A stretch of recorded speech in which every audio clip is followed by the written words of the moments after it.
pertemuan kali ini itu membahas setidaknya dua hal, yaitu bagaimana cara menulis opini, dan yang kedua itu bagaimana membuat berita dari opini. Jadi sebenarnya ini dua hal yang berbeda, gitu ya. Bagaimana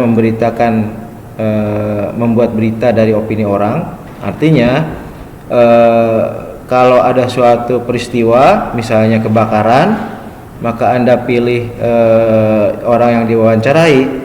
Nah, itu ada cara-cara bagaimana memberitakannya, gitu ya.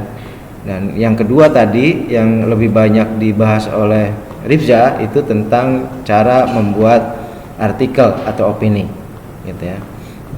Oke, saya kira cara membuat artikel atau opini itu tentu pengetahuan yang baik, gitu ya. Tapi nanti semakin banyak Anda berlatih membuat artikel opini, tentu baru akan semakin dimengerti dan dipahami, gitu ya. Saya kira itu nanti akan berjalan seiring dengan latihan Anda setiap minggu. Nah, saya kira mungkin saya akan tambahkan dari hal yang kedua, yaitu tentang tadi berita opini itu ya. Jadi pada dasarnya berita itu saya mungkin ulas sendiri sedikit. Jenis-jenis berita itu ada yang namanya straight news, berita langsung ya. Berita langsung itu terdiri dari hard news dan soft news. Apa itu hard news? Hard news itu biasanya berita-berita yang sangat penting, misalnya berita politik, berita diplomasi, berita kejadian wabah misalnya ya, berita tentang penyerangan suatu negara terhadap negara lain. Nah, itu merupakan straight news yang merupakan hard news, gitu ya. Berita langsung yang merupakan hard news. Tapi selain itu ada juga yang soft news ya. Apa soft news? Soft news itu sebenarnya berita-berita yang tidak terlalu bukan penting mungkin ya, tapi tidak terlalu berpengaruh gitu dalam kehidupan manusia, gitu ya. Bukan berita politik, bukan berita perang gitu misalnya, tapi misalnya berita tentang katakanlah peresmian MTQ tingkat nasional gitu, itu termasuk soft news gitu ya. Atau berita tentang prestasi seorang anak SMP atau SMA di Papua misalnya yang menemukan obat kanker, itu termasuk soft news, gitu ya. Nah, yang kedua itu adalah opinion news, yaitu berita opini yang kita bahas hari ini. Apa itu berita opini? Yaitu berita yang melaporkan ucapan seseorang yang bernilai berita, gitu ya. Jadi tidak semua opini orang itu bisa masuk menjadi berita opini, gitu ya. Kalau misalnya ungkapan orang itu ngaco, gitu ya, atau orangnya itu sendiri tidak bisa dipercaya, maka tidak bisa masuk menjadi sumber berita dalam berita opini, gitu ya. Tapi kalau misalnya orangnya itu layak menjadi narasumber, kemudian beritanya yang dia katakan itu memang sesuai fakta, maka dia bisa menjadi sumber dalam suatu berita opini, gitu ya. Berita opini misalnya tentang penanganan wabah corona, misalnya tentang evakuasi WNI di kapal pesiar di Jepang, misalnya gitu ya. Nah, kalau wartawan itu membuat berita berdasarkan opini, maka itu masuk berita opini. Siapa misalnya yang bisa dijadikan narasumber? Misalnya ketua penanganan evakuasi wabah itu, gitu ya, jenderal siapa gitu. Nah, itu bisa menjadi narasumber, gitu ya. Atau misalnya siapa? Misalnya orang yang ada di dalam kapal pesiar itu sendiri yang mau dievakuasi. Nah, itu juga bisa menjadi narasumber dalam berita opini itu, gitu ya. Kalau keterangannya memang bernilai berita, gitu ya.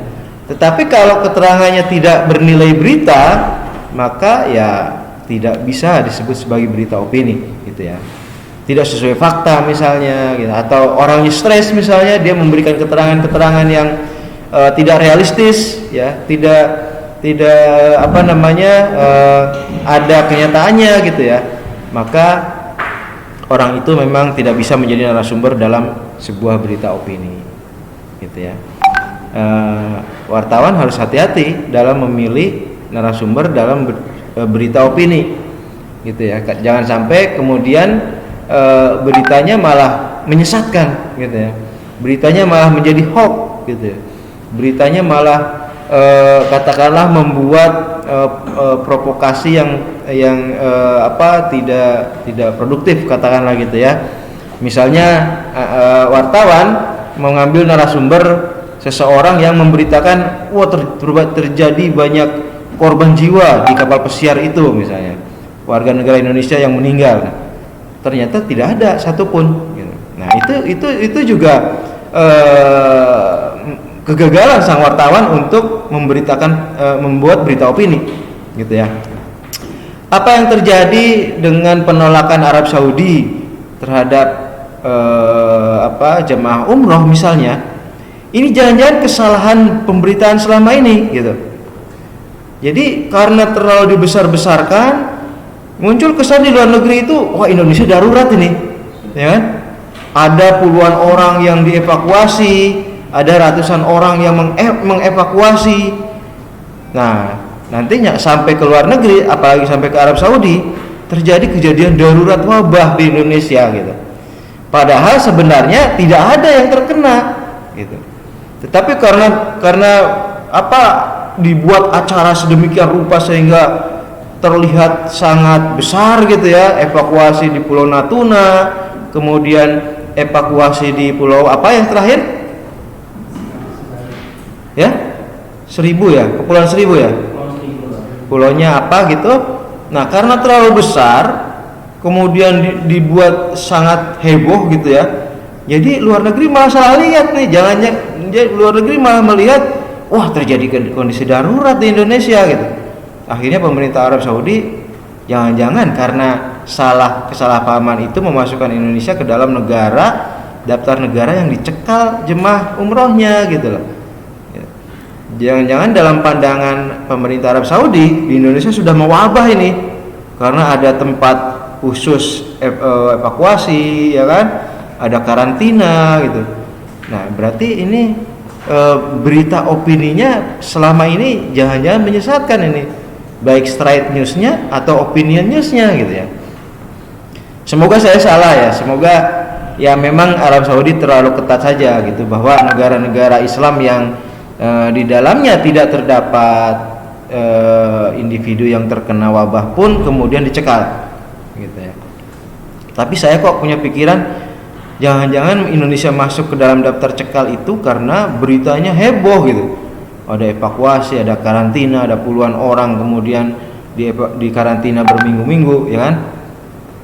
Jangan-jangan mereka salah paham, gitu, tentang itu. Nah, itu pentingnya membuat opinion news yang benar, gitu. Opinion news itu misalnya kalau memang faktanya di Indonesia tidak ada yang terkena corona, ya harus diberitakan terus-terus, gitu, bahwa Indonesia sampai saat ini masih terbebas dari virus corona, gitu. Jangan yang diberitakannya itu langkah-langkah besar untuk evakuasi, karantina, gitu ya. Sehingga kemudian muncul di benak publik dunia bahwa Indonesia ternyata heboh tentang itu, jangan-jangan terkena, gitu ya. Nah, itu opinion news dan dampaknya bagi respon luar negeri terhadap kita. Jadi berhati-hatilah membuat berita, baik itu berita langsung ataupun berita opini, gitu ya. Apalagi berita opini, misalnya berita tentang banjir, gitu ya. Yang diberitakan misalnya bapak-bapak yang tidur di perahu, gitu ya, seolah atau anak-anak yang sedang bermain di air banjir, itu kan bisa menyesatkan sebenarnya, ya, menyesatkan. Jangan-jangan, ternyata banjir ini berkah, gitu ya. Banjir ini ternyata membawa kegembiraan tersendiri. Nah, itu berita yang pada akhirnya menyesatkan sebenarnya. Saya kurang setuju kalau yang dikedepankan itu justru unsur-unsur yang nyeleneh seperti itu, gitu. Atau berita banjir kemudian yang dipoto itu seorang ibu yang memakai kaos, gitu kan. Saya kan pernah lihat, Anda mungkin pernah lihat kaos dengan ini, "Gak benerku idiot", gitu kan. Nah, itu saya kira itu itu sudah politisasi berita gitu ya. Dan saya kemudian berpikir kenapa kita tidak punya waktu untuk menentukan titik persaingan politik, titik awal persaingan politik dan titik akhir persaingan politik. Jadi permusuhan tidak sepanjang waktu gitu ya. Nah itu juga harus berhati-hati dalam membuat news gitu ya. Jangan sampai kemudian justru memunculkan kekisruhan di masyarakat gitu. Oke. Nah, selain opinion news itu ada interpretative news ya. Interpretative news itu lebih dalam lagi dari opinion news. Jadi si wartawan itu membuat interpretasi atas opini itu gitu ya. Kalau misalnya ketua penanganan wabah corona Indonesia itu membuat pernyataan, maka dalam interpretative news si wartawan itu membuat interpretasi atas opini itu gitu ya. Nah ini semakin dibutuhkan pengalaman dari si wartawan, jam terbang dari si wartawan. Kemudian ada lagi depth news ya, berita mendalam. Jadi dari mulai hanya straight news, berita langsung, kemudian opinion news, berita yang sudah ada opini dari narasumber, kemudian ada interpretative news yang opini itu sudah dikasih interpretasi oleh si wartawan, dan kemudian ada depth news ya. Apa depth news? Berita yang mendalam ya, depth ya, mendalam. Karena beritanya itu mendalam. Kenapa disebut beritanya itu mendalam? Karena beritanya sudah menyertakan misalnya penyelidikan, penelitian, survei ya, riset dari si wartawan. Nah, depth news itu biasanya diberitakan oleh atau berasal dari katakanlah litbang dari suatu media ya. Nah, itu biasanya katakanlah Kompas kan sering tuh memberitakan tentang hasil survei tentang popularitas presiden misalnya. Nah, itu contoh depth news ya, itu contoh depth news. Jadi nanti semakin panjang sejarah Anda menjadi wartawan, itu akan lihat apakah Anda masih bertugas memberitakan berita langsung, ataukah sudah ke opinion news, ataukah ada di interpretative news, atau sudah di depth news gitu ya. Depth news itu berita yang paling dalam yang berisi hasil-hasil riset, biasanya hasil riset media tersebut. Ada lagi berita investigasi, investigation news ya. Itu dilengkapi dengan penyelidikan dan penelitian ya. Investigasi, berita-berita investigasi itu biasanya diberitakan setelah ada upaya penyelidikan dan penelitian dari kru media itu gitu ya. Itu yang paling dalam biasanya Tempo ya kan, majalah Tempo. Atau berita investigasi itu misalnya apa yang dilakukan kalau di Kompas TV itu oleh Aiman ya kan. Nah, biasanya sebelum dia membuat acara itu, muncul di acara itu sudah ada investigasi sebelumnya gitu ya. Katakanlah berita tentang Setnov gitu ya. Nah, sebelum dia bertemu dengan Setnov, dia sudah investigasi dulu ya, apa yang dilakukan Setnov sekarang ya kan, bagaimana kehidupannya, bagaimana relasinya dengan keluarga di luar, dengan kolega dan lain sebagainya gitu. Nah, setelah ada penyelidikan penelitian, maka dibuatlah investigation news itu gitu ya. Nah, itu jenis-jenis berita ya. Dan penekanan hari ini adalah pada opinion news, berita tentang opini gitu ya. Oke, tentang opinion news itu ada yang namanya teknik membuat opinion news. Apa saja tekniknya? Yang pertama adalah sumber berita, pemilihan sumber berita itu harus tepat gitu ya. Itu sangat menentukan validitas kebenaran dari opinion news yang dibuat gitu ya. Kalau misalnya Anda membuat berita tentang katakanlah Liga 1 yang baru saja bergulir, maka tentu sumber beritanya ya ketua PSSI ya kan, Menteri Pemuda dan Olahraga gitu ya. Jangan sumber berita tentang Liga 1 kemudian Anda tanya misalnya siapa, misalnya Ayu Ting Ting gitu ya. Tentu itu tidak relevan gitu ya. Atau siapapun gitu ya. Nah, ada rumus atau format dasar dari opinion news. Ya, tadi saya kira Rifza juga terlewat. Rumus atau format dasar opinion news itu rumus dasarnya adalah who says, say, what, where, when, why, how, gitu ya. Nah, rumus dasarnya itu who, ya, mengatakan apa, di mana, kapan, bagaimana, kenapa dan bagaimana. Misalnya gini, dai kondang Ustadz Somad mengajak umat Islam untuk mempererat tali persaudaraan sebagaimana diperintahkan Allah dalam Al-Quran. Ya, nah itu sebagaimana diperintahkan Allah dalam Al-Quran itu what, gitu ya. Dai kondang itu who, ya kan? Ajakan itu dikemukakan dalam tablik akbar di kampus PT IKI. Nah itu where. Ahad 10 bulan 10. Nah itu when, gitu ya. Jadi ada rumus dasarnya nih, gitu ya. Kalau Anda menjadi wartawan, jangan lupa teknik membuat opinion news itu ada rumus dasarnya. Rumus dasar yang pertama adalah who, say, what, where, when, why, how. Ya. Siapa mengatakan apa, di mana, kapan, bagaimana, kenapa, bagaimana. Gitu ya, tadi. Kemudian ada rumus dasar yang kedua, diawali dengan what. Tadi diawali dengan who, siapanya dulu. Kalau tadi kan diawali dai kondang Ustadz Somad mengatakan bla bla bla, gitu ya. Ada rumus dasar yang kedua yaitu what. Selalu beritanya harus diawali dengan what. Ya, apa. Said, who, where, when, why, how. Gitu ya. Umat Islam harus saling tolong menolong. Nah, itu apanya, gitu ya. Umat Islam harus saling tolong menolong dalam kebaikan sebagaimana diperintahkan Al-Qur'an. Nah, itu what. Ya. Itu what-nya, apanya gitu. Beritanya ini tentang apa nih? Yaitu umat Islam harus selalu tolong menolong dalam kebaikan sebagaimana diperintahkan Al-Qur'an atau diperintahkan Allah. Gitu ya. Nah, itu what-nya. Nah, rumusnya adalah what, said, who, where, when, why, how. Ya. What-nya tadi, kemudian hal itu dikemukakan UAS, who, ya, saat memberitakan tausiah di PT IKI, where. Ahad 10 bulan 10, when. Gitu ya. Selalu begitu. Kalau format itu diikuti, maka tulisan Anda, berita yang Anda buat tidak akan pernah salah. Gitu ya. Rumusnya who, say, what, where, when, why, how, atau ya bentuk yang kedua what, ya, said, who, where, when, why, how. Itu udah baku, ya.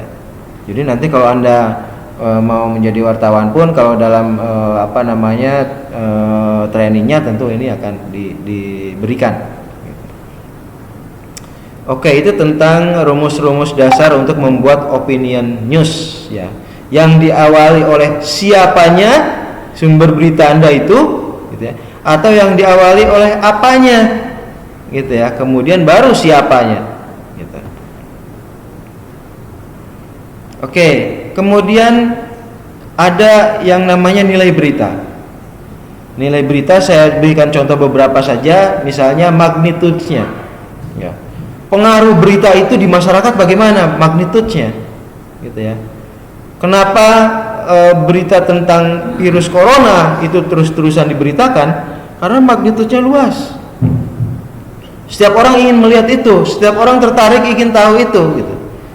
Ya, dengan demikian maka magnitude-nya itu terus diberitakan, gitu. Karena itu memiliki nilai berita. Ya, ini kan tentang 10 nilai berita. Ya. Kemudian signifikansinya apa, gitu. Signifikansi bagi kehidupan bernegara ini apa, gitu ya. Signifikansi bagi kehidupan bermasyarakat itu apa?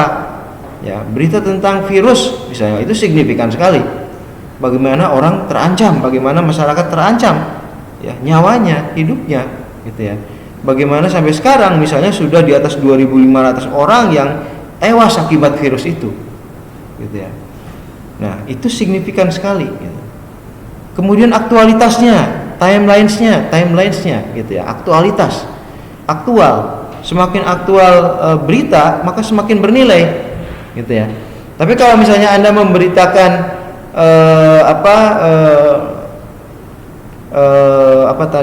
pengajian atau memberitakan tentang yasinan di Gus Solah, misalnya diberitakan Anda hari ini, maka nilai beritanya sudah berkurang karena sudah tidak aktual lagi, karena sudah cukup lama, gitu ya. Itu yang ketiga yaitu aktual ya. Kemudian ada lagi dampaknya bagi masyarakat itu gimana ya. Kemudian apakah pemberitaan itu bisa memicu konflik atau tidak? Kalau tidak diberitakan bisa konflik atau tidak? Nah, itu juga nilai ya, berita ya. Kemudian human interestnya gitu ya.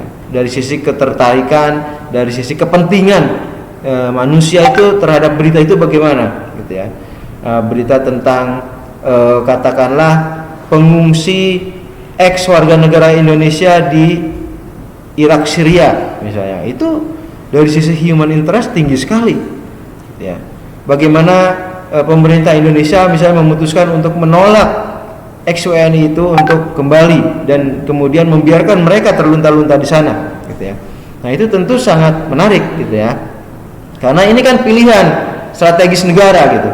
Antara membolehkan ex WNI yang sudah ikut ISIS itu kembali ke Indonesia dan berpotensi untuk menyebarkan virus terorisme itu gitu. Bisa membuat Indonesia menjadi Irak, Syria yang baru gitu ya.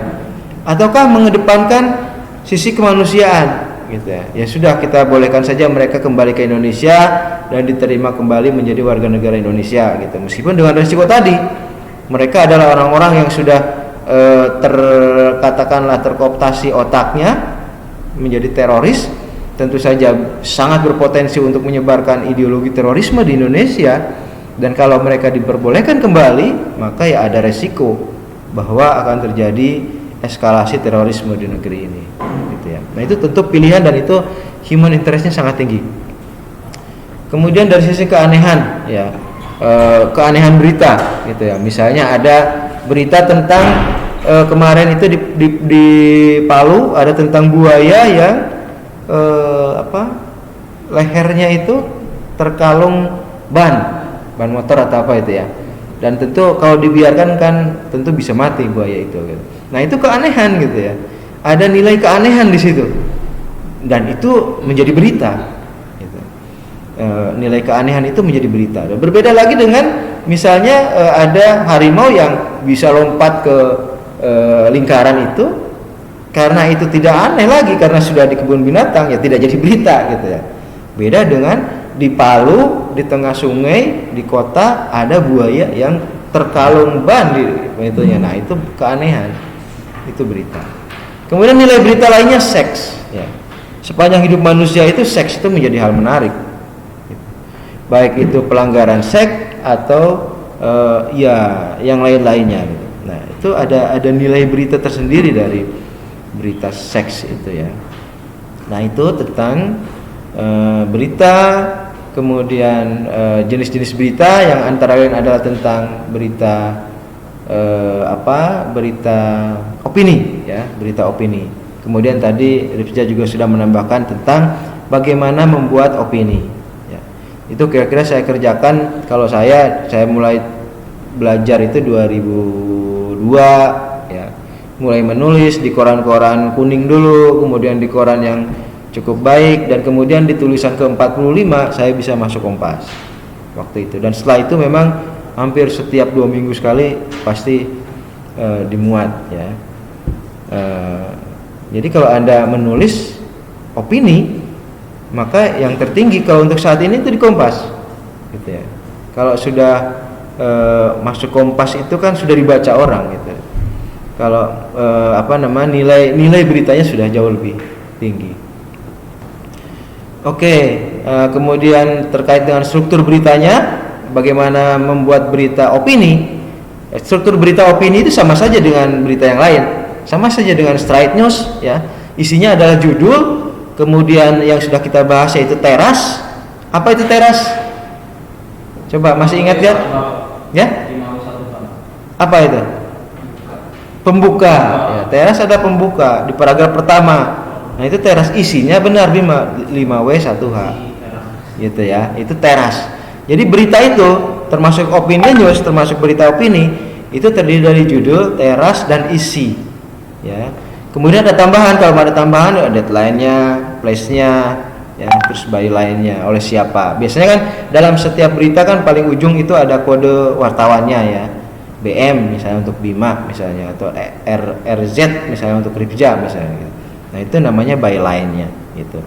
Oke, itu saya kira pengantar tambahan. Silakan kalau ada yang ingin ditanyakan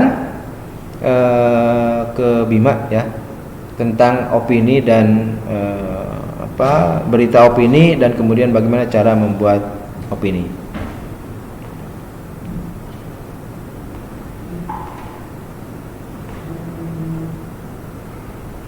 Silakan.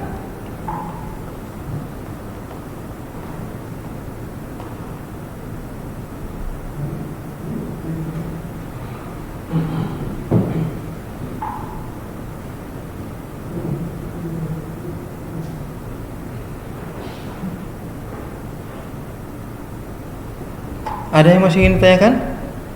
Pak, tadi Bapak ngasih contohnya berita opini itu kita ngambil opini dari narasumber yang terpercaya. Kalau misalnya kejadiannya kan tadi kejadian di bawah ya, kejadian besar yang Bapak ini kan. Kalau kejadian misalnya kayak kecelakaan atau apa itu narasumber kita carinya di mana? Begini,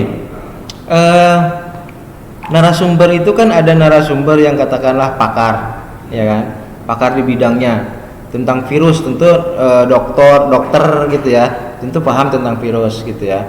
Kemudian orang yang menangani penanganan evakuasi misalnya jenderal siapa itu tentu menjadi narasumber. Nah, bagaimana kalau berita yang bukan berita besar, berita hanya tadi dicontohkan tabrakan gitu ya, kecelakaan.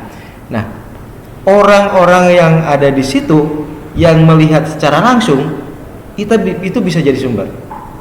Dengan syarat bahwa pendapat orang itu memang bernilai berita. Artinya bernilai berita, pendapat orang itu benar, dapat dipercaya, dan dia memang melihat gitu ya. Dan tidak ada tanda-tanda bahwa dia mengarang cerita. Nah, di sini insting wartawan harus kuat nih, ya. Orang ini memang layak. Gitu.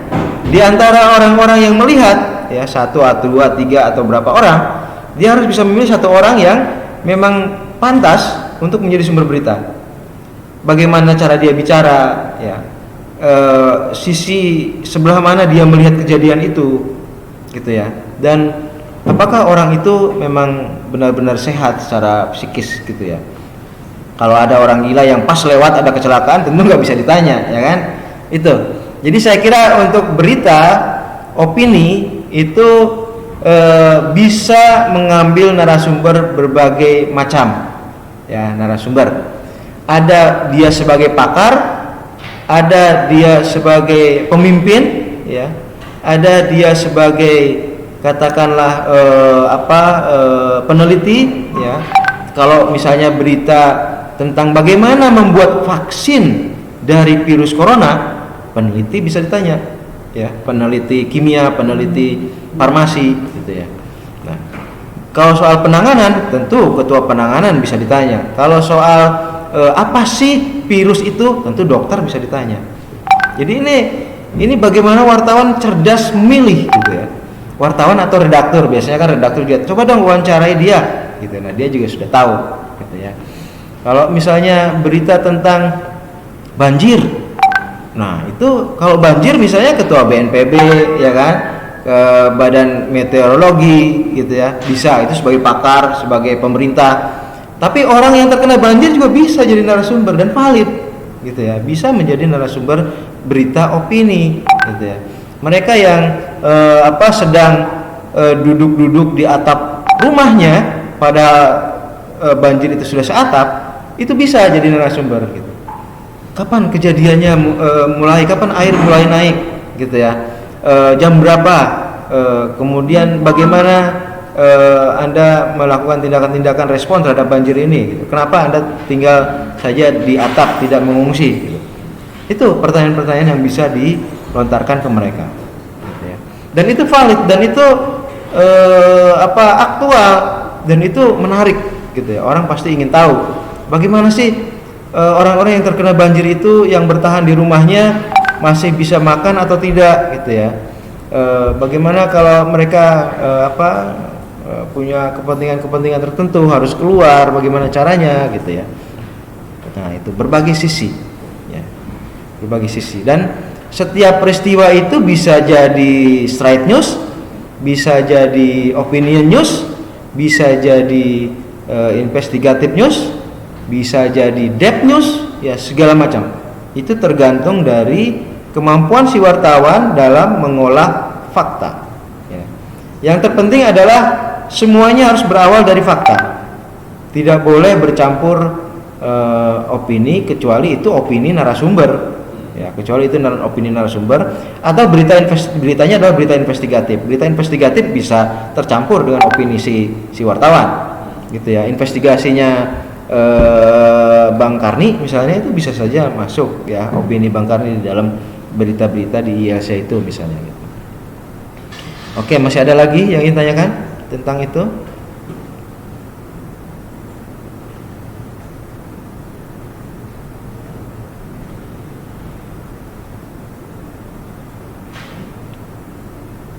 Oke, kalau tidak ada lagi saya pikir cukup ya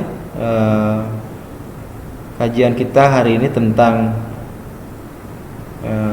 berita opini news, dan juga tentang bagaimana membuat artikel ya, bagaimana membuat tulisan opini gitu. Nah, kalau pengalaman saya menulis opini itu yang terpenting adalah opini itu harus aktual dulu ya. Kemudian selain aktual, opini juga harus menarik ya, jelas gitu kan, tidak sumir. Karena kalau tulisan Anda sumir itu pasti ditolak. Ya, tidak jelas gitu ya. Ini maunya apa sih nulis ini gitu ya. Harus jelas gitu. Nah, apa tujuan dari tulisan Anda itu apa gitu? Apakah ini mengkritik penanganan pemerintah terhadap suatu kejadian misalnya, apa yang dikritik, kemudian kasih solusi. Ataupun kalaupun tidak dikasih solusi, maka deskripsinya itu harus jelas gitu ya. Dan kadang-kadang kita juga harus tahu sikap media itu untuk berita itu apa gitu. Karena kalau sikapnya itu berbeda dengan tulisan kita, biasanya nggak diterima juga. Jadi ada framing, ada frame dari media terhadap satu berita, dan kalau kita satu frame dengan dia itu kemungkinan dimuatnya itu tinggi. Oke, saya kira cukup pertemuan kita kali ini. Terima kasih. Assalamualaikum warahmatullahi wabarakatuh.